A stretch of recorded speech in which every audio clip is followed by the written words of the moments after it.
Well, hello, good evening, and welcome to our First Impressions live stream with Felicia Smith. My name is Sean Elwood.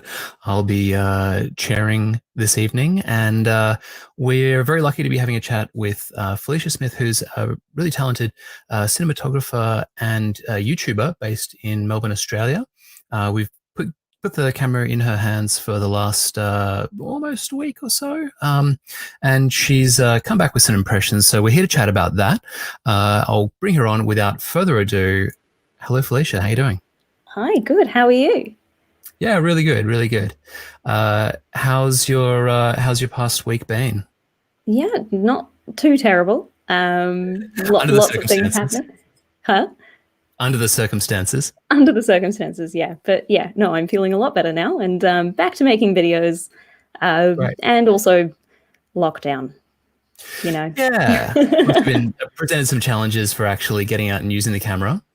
Yeah, it definitely did. I didn't get to use it in the ways that I really, really wanted to, but we ended up being really strategic about it and tried out a couple of the features and had a lot of fun with it in the process. That's good to hear. Good to hear. Yeah. So you're actually planning to put out sort of is it a review or just sort of like a general sense of it? No. Sure. Yeah, I tend to stay away from reviews. Mm-hmm. I sometimes do them, but I tend to stay away from them because I think the practical use of things is a bit better. It's a bit more useful than seeing just a review, which anybody can put up, and a lot of people do put up, and there's so many of them out there. But I'm sure no one watching this is like hard up for A7S Mark III reviews right now. Yeah, but like seeing it in practical use and seeing multiple people using it different ways is, I think, a lot more valuable. So I've just done a short scene with my partner in lockdown at home, super low light stuff, testing out a few things with the camera, and yeah, we've got some good talking points. And I'll have a couple of other videos about it as well, outlining different features that I like and things that I think need improvement. Because hey, there's no perfect camera, so yeah. Definitely. Yeah, I mean, I think one of the major reasons why we wanted to put the camera in your hands is because you have a really great no nonsense approach to filmmaking, and you have great insight in what you do on your channel. So I'm looking forward to watching it. I haven't seen it yet or any part of it, so yeah, really keen to see how it comes out. Yeah. So I guess to dig into a little bit about the camera itself, a lot of what you talk about on your channels about, I guess, the landscape of production and peeling back the curtain a little bit there. Yeah. Where do you see the S Mark III fitting in that landscape? It's a bit of a strange one. I mean, when you look at the shape of it, you're kind of restricted with a few things. So if you're doing video production, you'd want to kit it out a little bit more, put a cage around it, put a handle on it, put other accessories to it to make it fit production. So there is a slight obstacle there in the shape and size of the camera. But in saying that, the quality of the camera and the things that it can bring to a production are quite good. So I think it would be quite suited to maybe a B camera. And then, other people could use it potentially as an A camera if they feel like maybe they're a step below, they're a little bit intimidated by getting a larger cinema camera. They might want to get a smaller camera just to start with and play with and invest that money that way first. So I think that would be a good option too. But I feel like B camera is a good option. Also, maybe like things like events and weddings would be useful for this camera too, because of the low light capabilities. I know there's quite a number of times where I've been thrown in the deep end on shoots where there's been not adequate lighting. And it would have been nice to have a camera like this in those circumstances instead of getting a really noisy, yucky shot. Yeah. I guess one of the things that's obviously a really big point for the S series is, ISO for days and days and days, and having the ability to shoot in pretty well available light, whatever your situation. In your context, is that as much of a factor? Yeah, yes and no, really. I mean, sorry, hang on, repeat the question. I'm kind of like looking at a few I guess things like because you sort of typically working in a production environment. Yeah. But I think from what you've said, the scale of that varies, right? You might be working It anywhere from does. just a few people on set to, a cast of, I won't say thousands, but many. Um, Yeah. so, I guess, is that something that you're going to run into often where you're using available light, or is it something where it's like pretty rare to actually be limited in your lighting setups? Yeah, I mean, personally, no, but it does depend on the person. There are Mm-hmm, so many facets to film production that it doesn't just cover, TV or doing drama or mm-hmm, mm-hmm. features or anything like that. It also covers, weddings and events and corporates and things like that too. So those sort of people might find this sort of feature incredibly useful. I wouldn't personally be using it all the time, Mm-hmm. but then again, that's not the kind of work I do. I Yeah. do a whole wide variety of things. So, yeah, it changes from day to day. Oh, that makes sense. Um, so I guess of the people that you work around, who are the people who you think would be most interested in this camera? Like, is it going to be something for your top end guys, or is it more people who are just get starting out? Well, I guess that really does depend on the person as well. Mm-hmm, I do know a couple of people who are well embedded in the industry who would find this camera incredibly useful to their kit. mm-hmm, But also equally students, people learning, like I was saying, like people who might be a bit intimidated by getting a larger camera and want to start off with something small and invest in that. It's a wide variety, really, of people that would find this camera useful for their kit. mm-hmm. Yeah, I think when we were, thinking about who we would pitch this camera to, obviously people who do a lot of travel, that sort of stuff. It is the combination of small form factor with big production value that kind of Yeah, makes it a little bit special. yeah, definitely.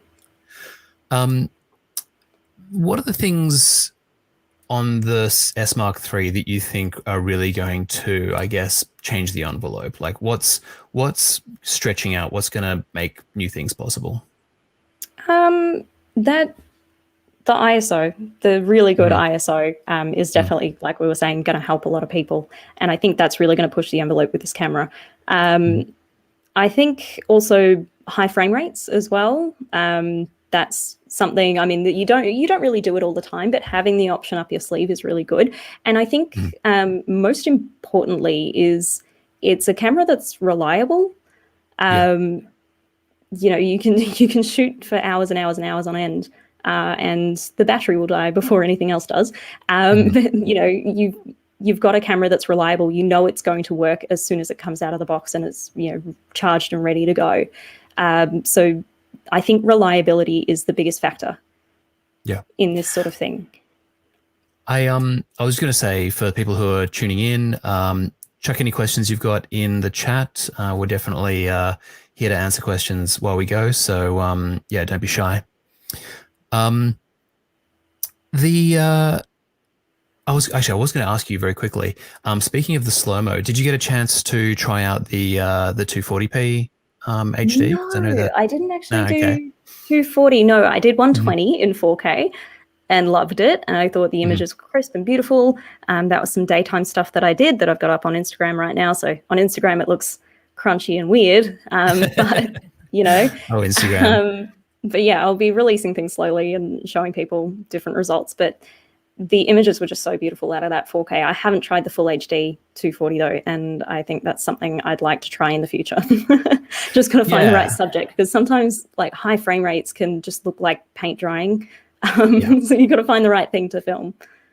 Definitely. Yeah. It was something that we found, it was very different in context, but we had, when we first had the RX 100 Mark V, I want to say, that had the super slow frame rates. You get like 1,000 frames per second. And it looks, I don't want to say it looks bad, but it's definitely, it shows that it is line skipped. You can tell that there's something lost there, but it's amazing because the 1,000 frames per second, Yeah, very subject sensitive. You catch like a match lighting, amazing. You shoot someone's face, it's like I literally could not be more bored. yeah, Um, so Jewel, I guess lots of headline features, right? You got like your 4K 120, you've got your really high ISO log, obviously, like having 10-bit 422, all that sort of stuff. yep. Um, uh, autofocus. Did you try the autofocus in any big way? I did. All of the subjects that I used, I kind of threw the camera in the deep end, really. So I was trying to focus on some bees in 120 Mm-hmm. frames per second, and they were darting everywhere. So the autofocus was having a great time. Mm-hmm. And coupled with the fact that it was through branches and trees and Mm-hmm. stuff, so things were in the way. But it held up surprisingly well.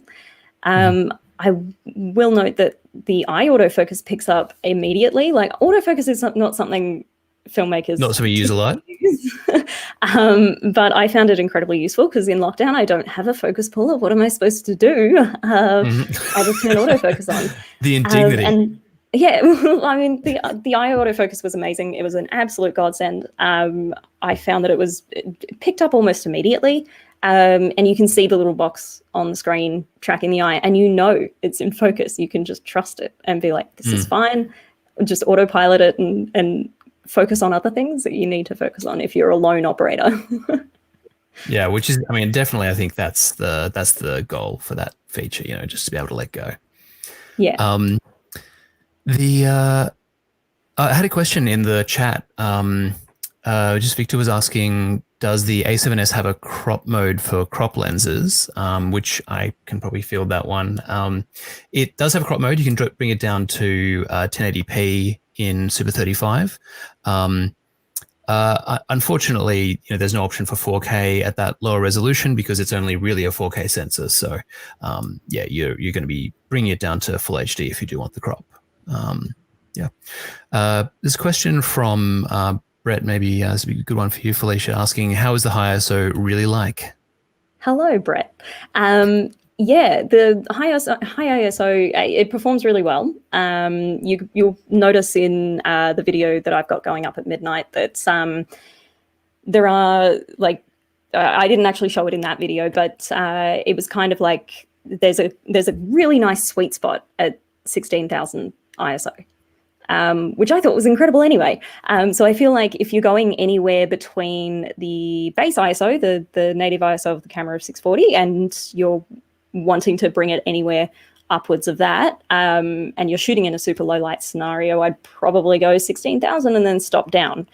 That would be my recommendation right now from what I've seen. But yeah, I think it requires a little bit of further testing. But high ISO, impressive, really. I didn't expect it. I expected the image to fall apart. I was like waiting for it, and it didn't. I think, I mean, the A7S and S Mark II kind of had a bit of that same quality of it sort of got noisier as you got up to about 52,000. And then you kind of got this plateau of like, it was pretty good, like weirdly didn't fall apart for another 4 or 5 stops or something. But yeah, I was watching Philip Bloom's review, and he does a great side-by-side, showing like that jump over from 2,800 up to 16,000. That's 20, just going to 16,000 from the one below it. And it's not subtle. There's a big, like the noise drops, like it drops, which is very, very interesting. So it'll be great to see more testing done on that one.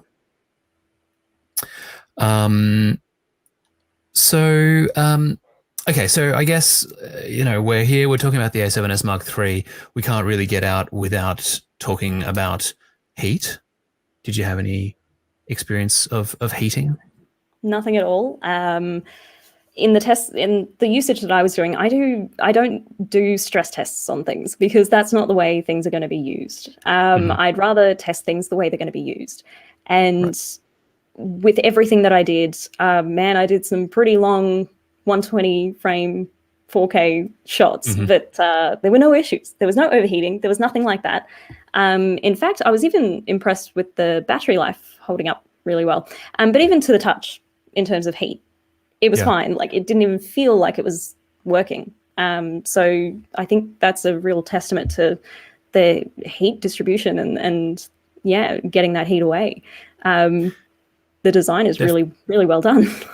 Yeah. I was talking about this just when we were before we came on stream, but I'll check it up because I think it's super interesting, and I haven't seen a lot of people showing these pictures. Let me find the pictures here. So the actual way that heatsink is built inside is they're calling it this Sigma structure, but basically these little heat conductors that connect to the stabilization platform, and they'll transfer the heat off the sensor out to the body, and then it can sort of get transferred away and out of the camera body. So for a passive system, I think it seems like it's doing a really good job. So yeah, it's been good to see it. Certainly all the early reports have been super positive, which is nice. Yeah. Now I've lost all my notes. Here we go. So, okay. We've been talking a lot about the stuff that, really, I guess, is punching above its the mirrorless weight class on the S Mark III. I guess from your point of view, you'd be used to a lot of cameras that have some of these features, albeit at a higher price point. What are the things that are going to kind of put a ceiling on the S Mark III in terms of production? What's the cutoff point? Feature wise or design? I guess, yeah, feature wise. Or what are the things that you get on those cameras that you don't get on the S Mark III? I mean, gosh, things like SDI is a big important one. Almost every production runs SDI. There's hardly any that run HDMI. So, I mean, you'd have to connect an adapter to it, and that's just another thing, which brings it into the design. I'd also think like it's not necessarily a negative point because then if you change the camera too much, is it actually going to be an A7S Mark III? But I would think and anticipate that the size and the features on the outside of the body, like an SDI, like having outlaid function buttons, having an EVF off to the side, not having the monitor on the back, having a monitor flip out, which, I mean, the flip out monitor is great on this one, but, having a monitor in a slightly different position, those sort of things, having those design changes makes production a little bit easier, as well as having better, more significant battery that could power other accessories as well. So having those external accessories running off like your V-Lux and that sort of stuff. Yeah, that sort of stuff really comes in handy when you're on a production. And then when you've got such a small camera that is a great package, but doesn't have those tiny little features that just make production a little bit easier, you end up having to get the cage, you get the adapter, you get this, you get that, and it turns into a little bit of a Frankenrig. But in saying that, the camera's still great. It's just a matter of remembering and knowing that you have to get those accessories to make it work better for production. Makes sense. Yeah. We've got a couple of questions from the chat, so I'll just chuck a couple of these up. One was from Tavis Pennington. Hey, how was the color space in DR? Did you see any banding in colors, etc.? Hi. How you doing, Tab? I haven't done too much in terms of color. In terms of the color science of it, though, the colors are a hell of a lot better than what I have used on Sony in the past. I used to have an A7R Mark II, and the colors were kind of hard to work with, to be really honest with you, as somebody who isn't a colorist, really. It was difficult. But with the new color science, I actually found it a lot easier and a lot more, there were less steps involved for me to get it looking the way I wanted it to, which ultimately is just a time thing. It's just a matter of spending time on it. But it saves time now. But I haven't noticed any color banding. The dynamic range is pretty good, but I haven't done in-depth testing on that, though. Cool. Awesome. Had a question from Brett Harris again, asking, how's the editing rendering workflow like? How's it been on your hardware? My hardware's not that great, but actually, if I even say that, it worked perfectly fine. I actually exported the video a lot quicker that I did today than anything else. So I don't know if that's a testament to that, or if my camera was just, if my laptop was just having an abnormally good day. But my software, my hardware isn't amazing.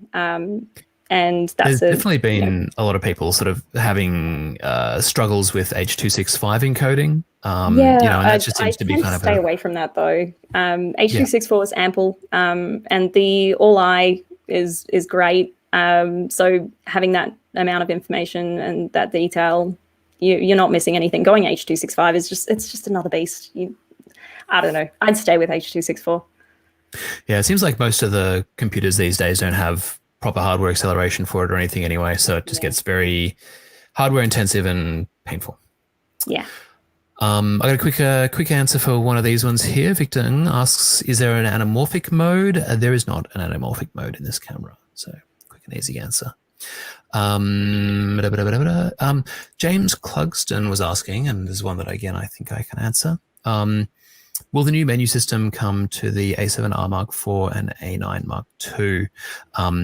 We don't have any indication that that's going to happen, so I wouldn't be holding my breath for it. I guess you can never say never, but we certainly haven't heard that will happen. Tyler Mace, a fellow Sweeney student here.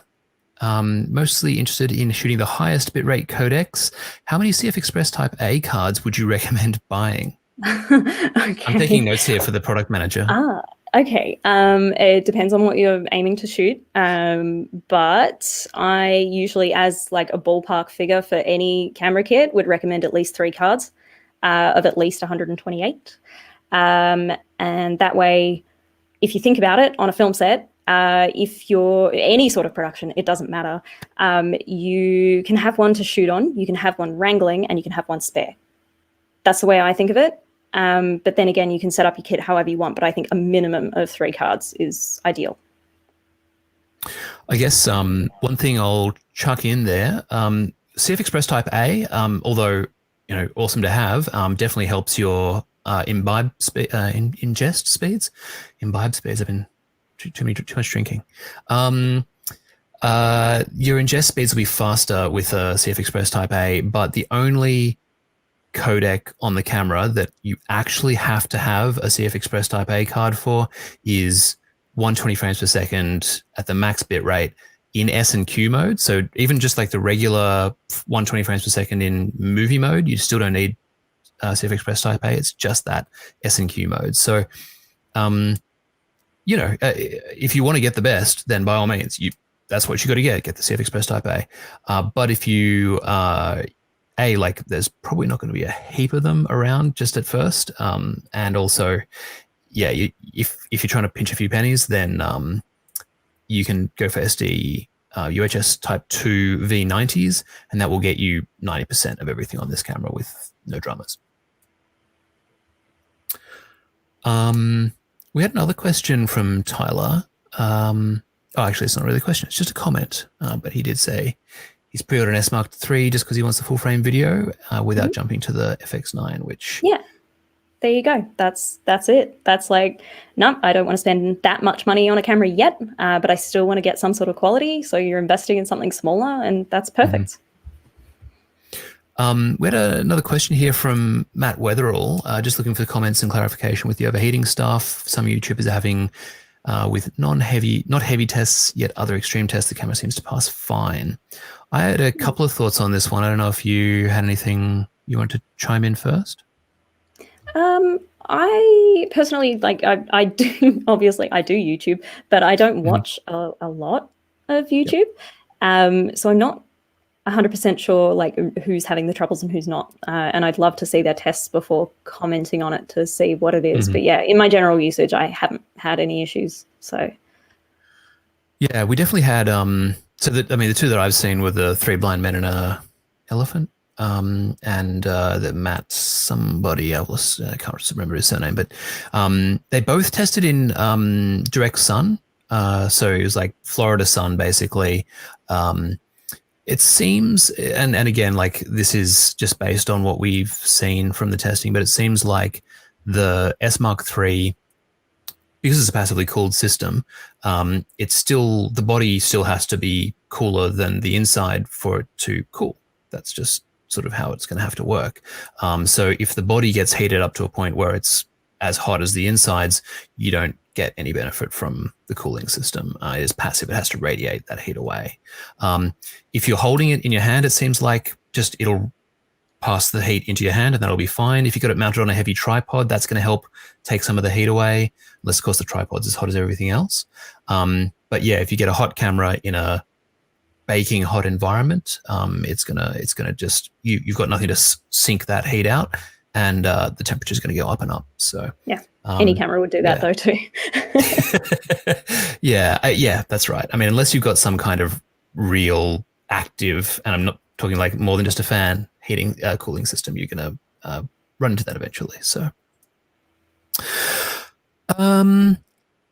we had a question here from Victor asking, can you bake a LUT when recording? There's no baked in LUTs. You can preview, you can record an S-Log, what have you, and just say, show me ITU 709, and it'll give you like a real rough, here's what it would look like. But it's not a true LUT preview. You can't load your external LUT into the camera. Yeah. What else have we got here? You didn't use the log profiles a lot, did you, Felicia? Not really, no. I did do some stuff in a standard profile, and then I did some HLog stuff, which was really cool. But I think that's something I need to work out a bit more and test and play with, because it's something that's quite new to me. So yeah, I'm not too confident in answering questions on that, but no, you're right. It's something to play with. I'll just answer a couple more of the questions in the chat here. One question was, does this camera contain pixel shift? It does not. Yeah, interesting. I guess some people were maybe hoping to claw back a little bit of the resolution that's otherwise missing as a stills camera. But really, that is something that's handy for getting really extreme resolution on some cameras, on obviously like our R Mark IV, that sort of thing, but not included on this one. There's also a question about, does the stabilization work with an OSS lens? That's something I didn't look at. It does. The way our stabilization works is typically if you're using a stabilized lens, it's going to pass off the XY stabilization. So the tilt stabilization goes to the lens, and then the up and down, left to right, and roll stabilization is done at the sensor level. So you definitely do get a benefit, but it's not combining two factors for any one type of shake. It just passes off different elements. So let me go back to some of my bag of questions here.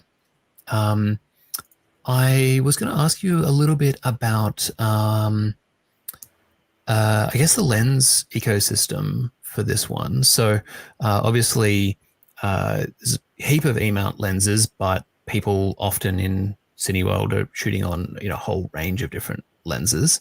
What do you see people using on this one out of the gate? I think with E-mount, especially on the mirrorless system, you do have so much available to you. I mean, you've got the whole range of the E-mount lenses, but also all the adapters you can buy for almost any type of lens is pretty incredible. And I think that's like one thing I like about the Sony system, and what I liked about having the A7R Mark II was the fact that I could adapt anything to it, and it wasn't really an issue. And those adapters are readily available and almost everywhere.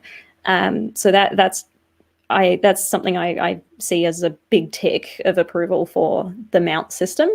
And coupled with the fact that there's just so many E-mount lenses out there that are all really good, especially like the G Master lenses I love. What were you using while you were testing? Yeah, that's actually one of the lenses I was using while I was testing. Right. I was playing around with the 135 G Master. That was what I was shooting those bees in the tree with. And it was just beautiful, just beautiful. And I didn't even have to shoot it at wide open. I was shooting it like maybe 4 or 5.6, and it still looked great. Yeah. And I think those sort of lenses as well have incredibly good autofocus too. So if you are using the autofocus feature, those native E-mount lenses are really going to bang for your buck, really. So yeah, so that one's got the XD linear motors, which is what we put in our sports lenses. And it's been really interesting, actually. I love loaning that lens out to people because every time I loan it out, it comes back and they're like, what is this lens? I want So it. exactly. It makes friends everywhere it goes. So yeah, we were going to talk a little bit about AF, but we kind of covered it. Like, you're not really an AF shooter by trade, right? No, definitely not. But it's Mm, useful. Like I did use it in the video that I've got coming out soon on my channel. That we in that scene that we shot, I used it for the whole thing because I wanted to test it. But specifically for a couple of shots, it was incredibly useful because I was using it on a gimbal, and I don't have the ability to manual focus on that thing unless I rig it out with some different bits and pieces. But I wanted to use the autofocus and see how that reacted. And we only ran into trouble once with one of the shots that we were tracking back. But then again, the circumstances I was throwing it into were pretty extreme. So that kind of makes sense. Revert to Otherwise, the it was stress nailing test. it every time. So That's great. Um, the they had a question in the chat, just asking whether the Zeiss Batis lenses are compatible. They should be.